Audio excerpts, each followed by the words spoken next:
ఓం శ్రీకృష్ణ పరబ్రహ్మణే నమః. శ్రీ గురుభ్యో నమః. శ్రీమాత్రే నమః. శ్రీ గణేశాయ నమః.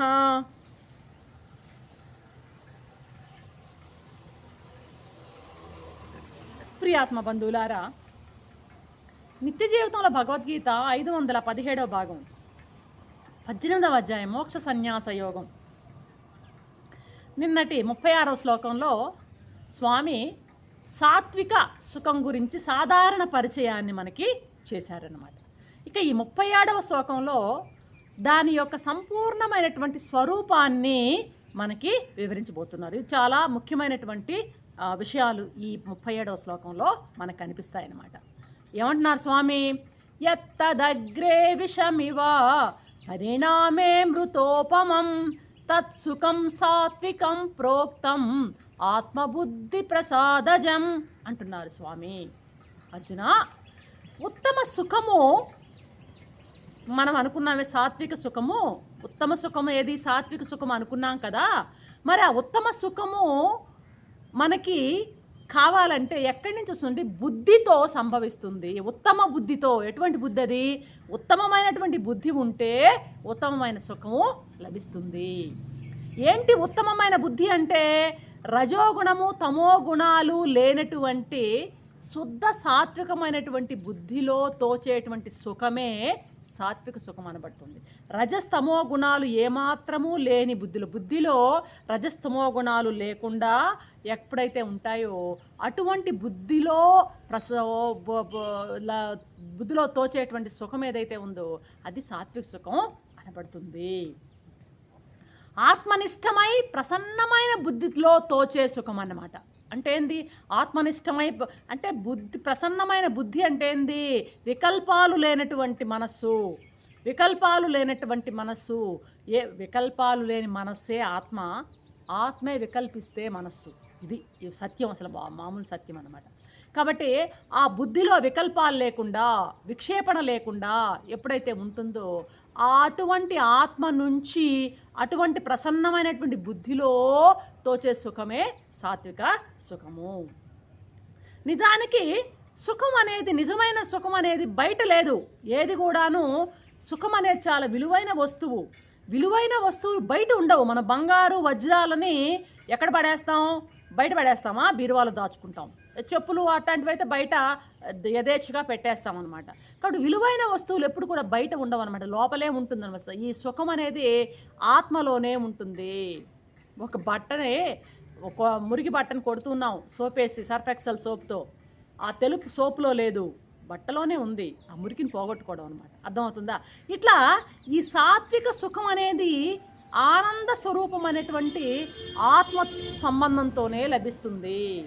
ఆత్మ ఎప్పుడుగా సచ్చిత్ ఆనందం స్వరూప లక్షణాలు ఏవి? ఆత్మ యొక్క స్వరూప లక్షణాలు సత్తు, చిత్తు, ఆనందం అన్నమాట. కాబట్టి ఎక్కడుంది ఆనందం అంటే ఆత్మలోనే ఉంది. ఈ పూర్తిగా ఆత్మ సంబంధంతోనే మనకి సాత్విక సుఖము లభిస్తుందన్నమాట. కాబట్టి ఏంటి, ఎలా దీన్ని అందుకోవాలంటే శమ దమాది సాధనలు. శమము దమము. శమము అంటే ఏంది? అంతరేంద్రియ నిగ్రహం, మనస్సును నిగ్రహించుకోవడం. దమము అంటే ఏంది? బాహ్యేంద్రియ నిగ్రహం. ఈ అంతరేంద్రియ బాహ్యేంద్రియ నిగ్రహం ద్వారా సాధకుడు ఏం చేయాలంటే ఈ ఇంద్రియాలను కంట్రోల్లో ఉంచుకోవాలి.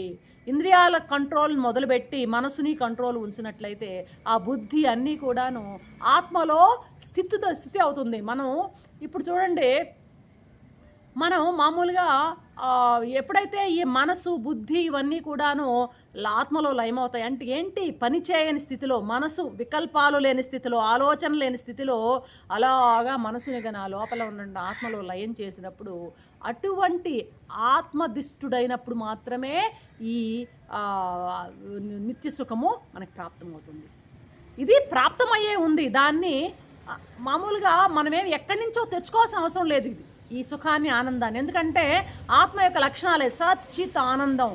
అప్రాప్త వస్తువే ఇది, మన దగ్గరే ఉన్నది. అది అప్రాప్త వస్తువు కాదు, ఎక్కడి నుంచో తెచ్చుకోవాల్సిన అవసరం లేదు ఆనందం. కస్తూరి మృగంలాగా పరుగులెత్తాల్సిన పని లేదనమాట. దానిలోనే ఉన్న వాసనను గమనించలేక అది పరుగులెత్తినట్టు మన ఆత్మలోనే ఉన్నటువంటి ఆనందాన్ని ఎక్కడి నుంచో తెచ్చుకోవాల్సిన అవసరం ఏమీ లేదనమాట. అది నిత్య ప్రాప్తమై ఉందన్నమాట. అయితే ఆ నిత్య ప్రాప్తమై ఉన్నా, ఆత్మలో ఆనందం నిత్య ప్రాప్తమై ఉన్నా, దాన్ని అనుభవించేందుకు మనకేం కావాలంటే బుద్ధి నిర్మలంగా ఉండాలి. ఇంతకుముందు 36వ శ్లోకంలో ఏం చెప్పాడు? అభ్యాసాత్ రమతే అని చెప్పిన మాట కూడా ఇదే అనమాట. ఏంది? అభ్యాసం చేయాలి. ఏది? ఆ బుద్ధిని నిర్మలం చేసుకోవడానికి అభ్యాసం చేయాలి అని మనకు అర్థం కావాలన్నమాట. ఇప్పుడు ఆనందమైనటువంటి ఆత్మ, సత్ చిత్ ఆనంద రూపమైన ఆత్మలో దుఃఖము లవలేశం కూడా ఉండదు, కొంచెం కూడా దుఃఖం ఉండదన్నమాట. బుద్ధిని ఆత్మయందు ప్రతిష్ఠితమైతే అట్టివాడు దుఃఖాంతాన్ని పొందుతాడు. అంటే బుద్ధిని గనక ఆత్మలో గనక స్థిరపరిస్తే వాడు దుఃఖాలు వాడికి ఉండవు. ఎందుకంటే మనం రాత్రిపూట నిద్రపోతున్నాం, గాఢమైన నిద్రపోతున్నాం. గాఢ నిద్రలో మనం ఆనందంగా ఉన్నామా లేదా? ఎందుకున్నాం గాఢ నిద్రలో ఆనందంగా? అక్కడ మనసు బుద్ధి అన్నీ కూడాను ఆత్మలో లయమైపోతాయి. కాబట్టే మనం ఆ ముక్కుటమైనటువంటి ఆనందాన్ని అక్కడ అనుభవిస్తున్నాం. అంతెందుకు ధ్యానం అని కూర్చుంటాము, మనసు కనుక అటు ఇటు వికల్పం లేకుండా మనసుని అలాగే ఆత్మలో అలాగే యుగ్మం చేసినప్పుడు, యోగంలో యుగ్మం చేసినప్పుడు ఆనందం ఉంటుందా లేదా? అంటే ఏంది ఇక్కడ? ఈ బుద్ధిని ఆత్మయందు, బుద్ధి అన్న మనసు అన్న పర్యాయ పదాలు. మళ్ళీ బుద్ధి అంటే అది వేరు, అది చేసే పనిని బట్టి వేరు వేరు రకాలు, మనసు బుద్ధి అన్ని. వీటిని మనం ఆ ఆత్మయందు ప్రతిష్ఠితం అయితే అట్టి వాడికి దుఃఖం ఉండదు. గాఢ నిద్రలో మనకి దుఃఖం ఉండదు, ధ్యానంలో దుఃఖం ఉండదు. ఇది మనం అర్థం చేసుకోవచ్చు అన్నమాట. ఈ సుఖం ఎక్కడి నుంచి వస్తుందంటే ఆత్మబుద్ధి ప్రసాదజన్యం అన్నాడు ఇక్కడ. ఆత్మబుద్ధి ప్రసాదజన్యం అన్నాడు. కాబట్టి ఇది ఈ మొట్టమొదట ఆత్మజ్ఞానం అనేది కొంత అభ్యాసం ఉంటేనే ఇది అందుబాటు అయి ఉంటుంది. ఏది? ఈ సుఖం. అంతేగాని ఆత్మజ్ఞాన అభ్యాసం అనేది లేనట్లయితే, ఆత్మజ్ఞానం అభ్యాసం అంటే ఈ అంతా అనాత్మ పదార్థాలు ఉన్నది నేను ఒక్కదాన్నే, ఇవన్నీ వీటన్నిటి నుంచి ఇంద్రియాలని మనసుని లాక్కుని ఆత్మలో పెట్టడం అన్నమాట. అర్థమవుతుందా? ఇలా అభ్యాసం అలవాటై ఉన్నప్పుడు మాత్రమే ఈ సుఖం మనకి సాధ్యం అవుతుందన్నమాట. అందుకు ప్రయత్నం ఏం చేయాలా? అభ్యాసం చేయాలి. అభ్యాసం చేయాలి. అభ్యాసం ఏంటి? ఎలా అభ్యాసం? వెళ్ళిపోయే మనసుని, కిటికీల్లాంటి ఇంద్రియాల నుండి పరుగులెత్తేటువంటి మనసుని, ఆ ఇంద్రియాలనే కిటికీలను బంద్ చేసి ఆ మనసును లోపలికి అంతర్ముఖం చేసి ఆత్మయందు నిలబడడానికి అభ్యాసం కావాలన్నమాట. కాబట్టి అధ్యాత్మ సరే, ఈ అభ్యాసం చేయాలంటే ఇంకా ఈ సాధన అనేది చాలా అవసరం అనుకుంటున్నాం.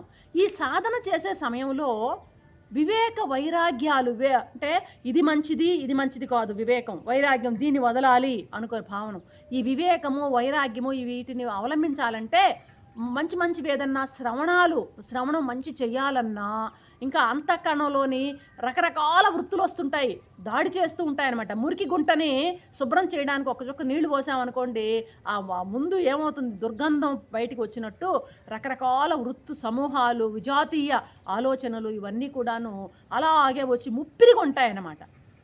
కాబట్టి ఈ సమయంలో సాధకుడు చాలా ఇవన్నీ విషప్రాయాలుగా ఉంటాయన్నమాట. ఎత్తదగ్రే విషమివా అన్నాడు స్వామి.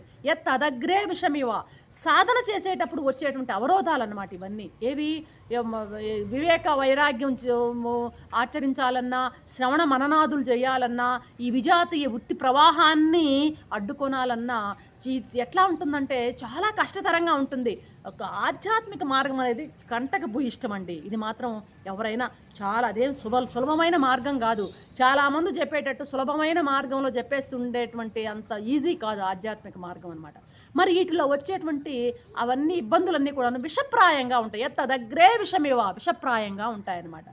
అయినా వీడు భయపడకుండా నిజంగా ఇది బాధ కాదు ఇప్పుడు కలిగేది, రాబోయేటప్పుడు నేను అమృతం అంత సుఖం ఉంది అని సాధనలో వాడు నిమగ్నుడు అవుతాడనమాట. ఏమాత్రము జంకకుండా ఇది అంటే ఇక్కడ పరిణామేం అమృతోపమం అన్నాడు. తదగ్రే విషమెవా అంటే ఎంత కష్టమైనా సరే విషంలాగా అనిపించినా సరే పరిణామే అమృతోపమం అంటాడు. అంటే రాను రాను చివరికి నాకు అమృతంగా ఇది తోస్తుంది అనేటువంటి గట్టి ఆ దృఢమైనటువంటి నిష్టతో ఆ సాధన నిష్ఠుడు కావాలన్నమాట వాడు. ఇప్పుడు కాలకోట విషాన్ని దూరం చేసుకున్నారు వాళ్ళు అమృత మదనంలో విషాన్నంతా దూరం చేసుకుని అమృతాన్ని వాళ్ళు పొందారనమాట. ఆ అమృతం వాళ్ళకి ఏమనిపించింది, ఏమైంది, దేవతలకి వాళ్ళకి పాపము ఆ జరా మరణాలు లేకుండా నిత్యత్వాన్ని ఇవ్వడానికి సహాయకారైందనమాట. ఎంత శ్రమ పడ్డారో అమృతం రావడానికి. అలాగే శ్రమను బాగా శ్రమకి ఓర్చి మన ఈ అంతఃకరణ దోషాలు ఉన్నాయి, ఏవి ఆ 12 5 జ్ఞానేంద్రియాలు, 5 కర్మేంద్రియాలు, బుద్ధి, మనస్సు, వీటిలో ఉండేటువంటి దోషాలన్నింటినీ అలా కడిగి పారేసి సంపాదించేటువంటి సాత్విక సుఖం కూడా ఎలా ఉంటుందంటే అక్కడ వాళ్ళు జరామరణాలు దేవతలకు పోగొట్టినట్టు అమృతము మనకి ఈ సాత్విక సుఖం ఏం చేస్తుంది, జనన మరణాలు అనేటువంటి ఆ దుఃఖాలని పోగొట్టేందుకు సహాయకారిగా ఉంటుందన్నమాట. ఇక్కడ చివరికి వాడికి అమృతమే లభిస్తుందన్నమాట. ఇక్కడ అమృతం పరిణామేన అమృతోపమం అంటే అమృతాన్ని ఉపమానంగా చెప్పాడు. ఎందుకంటే అమృతం అనేది చాలా ఉత్కృష్టమైంది కాబట్టి దానికంటే సాటి ఉపమానం వేరేది లేదు కాబట్టి అమృతాన్ని ఇక్కడ ఉపమానంగా చెప్పబడింది అన్నమాట. కాబట్టి మామూలుగా సామాన్యమైనటువంటి విషయాలే చూద్దాం. ఒక విగ్రహం రాయి విగ్రహం అయిందంటే ఎన్ని పోట్లు ఎన్ని పాట్లు పడితే ఆ రాయి విగ్రహమై దేవుడై ఆలయంలో కూర్చుంది. ఎన్ని బాధలు పడితే ఆ బంగారు ఆభరణమై కులుకుతోంది. కష్టే ఫలే అన్నది ఆర్యోక్తి. ప్రసవ వేదన పడినప్పుడే తల్లికి ఆ పుత్ర ప్రాప్తి సంబంధించిన ఆనందం కలుగుతుంది. కాబట్టి శ్రమను మామూలుగా శ్రమ అనేటువంటివి సిద్ధి సుఖాన్ని ఇచ్చేటివి అన్నమాట. ఈ సాధన లేనివాడు, శ్రమ పడనివాడు ఆ సిద్ధిని సుఖాన్ని పొందలేడు. జన్మాంతరాల నుండి మనకి పీట వేసుకొని వస్తున్నటువంటి పాప సంస్కారాలు, మన చుట్టూ అసురీ వాసనలు అన్నీ కూడాను ముప్పిరిగుని ఉన్నాయి మన యొక్క కారణ శరీరంలో. అవి ఒక పట్టాన తొలగి పోవన్నమాట.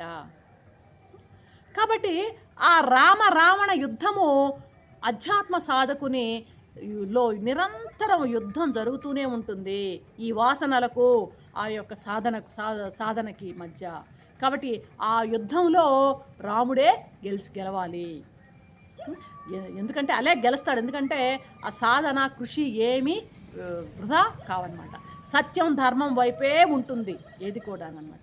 చివరికి జయం కూడాను ఆ సాధకుడిదే అవుతుంది. ఇది గుర్తించి ప్రారంభంలో వచ్చేటువంటి సంకటాలను ఇబ్బందులను సహించాలి అన్నది మనకి ఈ శ్లోకం చెప్తుందన్నమాట.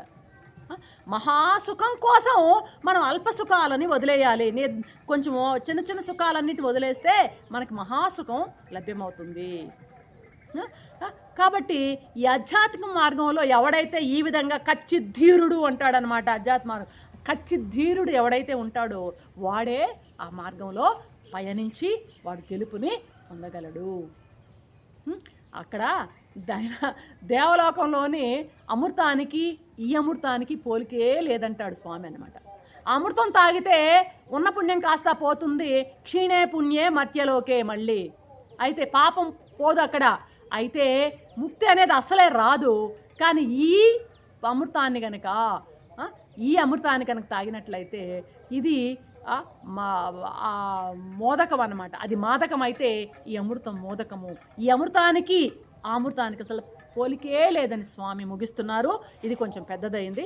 రేపటి ఎపిసోడ్లో మరొక అంశంతో మీ ముందుంటాను. అంతవరకు సెలవు. సర్వం శ్రీకృష్ణ చరణం అరవింద.